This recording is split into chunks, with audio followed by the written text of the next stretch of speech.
name's George Wagner. I started this business 28 years ago. How I really got started in this business was when I was in the military.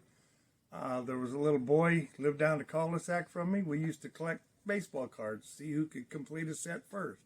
I got so many extra cards, I started setting up at the flea markets. I got tired of setting up at the flea markets, of uploading and downloading. So I found a little spot across the street from where I'm at right now. It was 11 feet wide and 18 feet deep. I went in and talked to a guy named Mr. Trout, Paul Trout. He turned out to be my East Coast family. I got started in that building 28 years ago. And then I moved up. There was a lady, Angie Davis. She had a hair salon in the same building. And she had 1,200 square feet. I only had a couple hundred square feet, and it was just her. So me and her switched places after I started Bahoukas Collectibles for 4 years. I was there for 4 years, and then I moved up into the other part for four years. And then 4 years after that, I bought the entire building. And then I moved into the building. Then I met my wife, Barbara, a little later, and we bought the building which was the old Pitcock building. It was an antique store before we got it. It was empty for a couple of years, and we turned it into Bahoukas Antique Mall and Beer Museum. And now it's going to be Bahoukas Antique Mall and Beer Museum and Havre de Grace History. And I've been doing this in this building now for 15 years.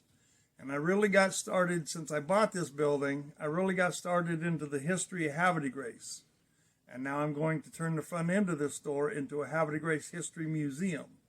And I think what got me started in that is I met some of the Pitcock family, the Mentzers,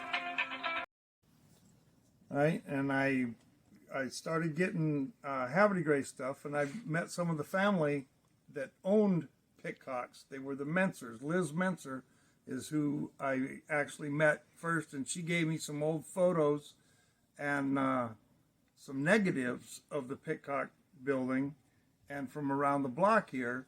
And I had a guy named Ben McCluskey come in, and he was a photographer, so he developed and digitized all these negatives for me. And then I just started looking at that, and I was talking with Liz Mentzer, who had other Pitcock stuff, and she brought some of that in to show me, and then she just allowed me to keep it in here, not for sale, but in a cabinet, and it just started snowballing from there. Anything that became Havre de Grace, I just started collecting, and now I'm turning the front end of the store into a Havre de Grace History Museum.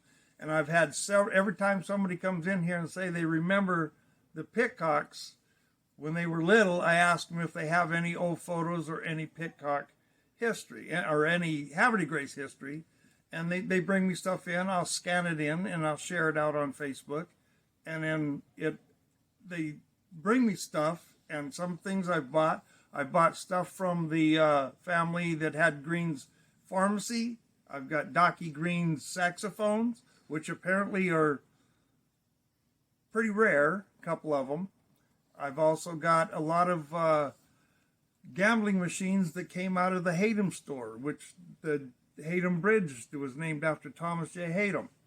So I have a lot of an old slot machine from the 30s, the cash register from 1910, a penny bubblegum machine, horse racing bubblegum machine that came out of it. It was more of a bar, but it was also a store back from the 1930s up into the 60s.